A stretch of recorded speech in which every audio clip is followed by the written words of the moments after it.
നമസ്കാരം. ഇന്നും നാളെയുമായി കേരളത്തിൽ നേരിയ തോതിലുള്ള മഴ പെയ്യുവാൻ സാധ്യതയുണ്ട്. ഒറ്റപ്പെട്ട സ്ഥലങ്ങളിൽ കനത്ത മഴ പ്രതീക്ഷിക്കാം.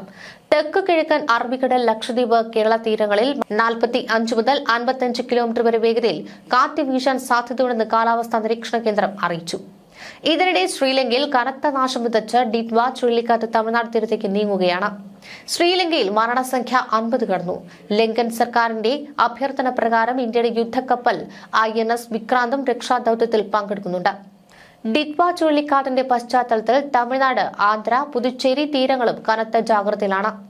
ദ്വീപ് രാജ്യത്തെ ദുരിതക്കയത്തിലേക്ക് തള്ളിയിട്ടിരിക്കുകയാണ് ഡിറ്റ്വ ചുഴലിക്കാറ്റ്. 2 ദിവസമായി തുടരുന്ന അതിതീവ്ര മഴയിൽ ശ്രീലങ്കയിലെ 25 ജില്ലകളിൽ 20ലും ജനജീവിതം നിശ്ചലമായി. മണ്ണിടിച്ചിലും പ്രളയത്തിലും 56 പേർ മരിക്കുകയും 25 പേരെ കാണാതാവുകയും ചെയ്തതായാണ് ഔദ്യോഗിക അറിയിപ്പ്. 44,000 പേരെ നേരിട്ട് ബാധിച്ച പ്രളയത്തിൽ നിരവധി റോഡുകളും പാലങ്ങളും ഒലിച്ചുപോയി. വീടുകളുടെ ടെറസിലും മരങ്ങളുടെ മുകളിലും അഭയം തേടിയ പലരെയും വ്യോമസേന ഹെലികോപ്റ്ററുകളിലെത്തിയാണ് രക്ഷപ്പെടുത്തിയത്. രാജ്യത്ത് രാവിലെ 6 മണി മുതൽ ട്രെയിൻ ഗതാഗതം നിർത്തിവച്ചിരിക്കുകയാണ്. ലങ്കൻ നാവികസേനയുടെ ക്ഷണപ്രകാരം ബുധനാഴ്ച കൊളംബോ തീരത്തെത്തിയിരുന്ന ഇന്ത്യയുടെ വിമാനവാഹിനി കപ്പലായ INS വിക്രാന്തും രക്ഷാദൌത്യത്തിന്റെ ഭാഗമായി. കൊളംബോ വിമാനത്താവളത്തിലേക്കുള്ള പല വിമാനങ്ങളും തിരുവനന്തപുരത്തേക്കോ കൊച്ചിയിലേക്കോ തിരിച്ചുവിടുവാൻ അഭ്യർത്ഥിക്കുമെന്ന് ലങ്കൻ സർക്കാർ അറിയിച്ചു. ഡിറ്റ്വയുടെ സ്വാധീനത്തിൽ തമിഴ്നാട്ടിലെ തെക്കൻ ജില്ലകളിലും പുതുച്ചേരിയിലും അടുത്ത 3 ദിവസം മഴ കനക്കുമെന്നാണ് മുന്നറിയിപ്പ്. NDRF, SDRF സംഘങ്ങളെ വിവിധ ജില്ലകളിൽ വിന്യസിച്ചിട്ടുണ്ട്. മുൻകരുതലിന്റെ ഭാഗമായി ചെന്നൈയിലെ 3 ജലസംഭരണികളിൽ നിന്ന് സെക്കൻഡിൽ 200 ഘനയടി വീതം വെള്ളം തുറന്നുവിടുന്നുണ്ട്. ഡിറ്റ്വ ചുഴലിക്കാറ്റ് ശ്രീലങ്കയ്ക്കും ബംഗാൾ ഉൾക്കടലിന് മുകളിൽ ശക്തി പ്രാപിച്ചു. വടക്കൻ ശ്രീലങ്കയിലും തെക്കൻ തമിഴ്നാട് തീരത്തും ഇപ്പോഴും കനത്ത ജാഗ്രത തുടരുകയാണ്. ശ്രീലങ്കയിൽ നിലവിൽ മൺസൂൺ കാലമാണ്. എന്നിരുന്നാലും ഇത്രയും രൂക്ഷമായ കാലാവസ്ഥ ദ്വീപിലുണ്ടാകുന്നത് അപൂർവമായിട്ടാണ്.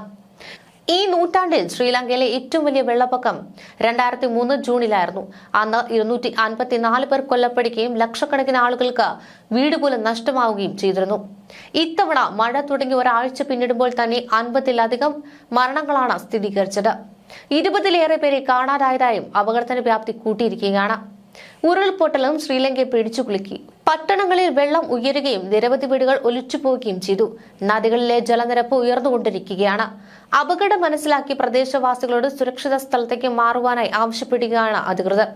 അടുത്ത 48 മണിക്കൂറിനുള്ളിൽ കെളനി നദിയുടെ സമീപത്തുള്ള താഴ്ന്ന പ്രദേശങ്ങൾക്ക് റെഡ് ലെവൽ വെള്ളപ്പൊക്ക മുന്നറിയിപ്പ് പുറപ്പെടുവിച്ചിരിക്കുകയാണ് ജലസേചന വകുപ്പ്. ശ്രീലങ്കയുടെ തലസ്ഥാനമായ കൊളംബോയിലും ഭീതി പരന്നിരിക്കുകയാണ്. ഇവിടെ അപകട സാധ്യതയുള്ള പ്രദേശങ്ങൾ ഉൾപ്പെടുന്നു. പ്രവിശ്യകളെ കൂട്ടിയിണങ്ങുന്ന പ്രധാന റോഡുകൾ അടച്ചിട്ടിട്ടുണ്ട്. ഇന്ന് രാവിലെ 6 മണി മുതൽ ചില അവശ്യ സർവീസുകൾ ഒഴികെയുള്ള എല്ലാ ട്രെയിനുകളും റദ്ദാക്കി. രാജ്യത്തുടനീളം ദുരിതാശ്വാസ രക്ഷാപ്രവർത്തനങ്ങൾക്കായി ഏകദേശം 20,500 സൈനികരെ വിന്യസിച്ചിട്ടുണ്ട്. നിലവിൽ മേഘങ്ങൾ ശ്രീലങ്കയിലും തമിഴ്നാട്ടിലുമായി വ്യാപിച്ചു കിടക്കുകയാണ്. വടക്കൻ തമിഴ്നാട്, പുതുച്ചേരി, ആന്ധ്ര തീരങ്ങളിൽ ചുഴലിക്കാറ്റ് 2ാം ഘട്ട മുന്നറിയിപ്പ് പുറപ്പെടുവിച്ചിട്ടുണ്ട്. ഒരുപക്ഷെ കേരള തീരത്തെത്തുവാനുള്ള സാധ്യതയും തള്ളിക്കളയാനാകില്ല.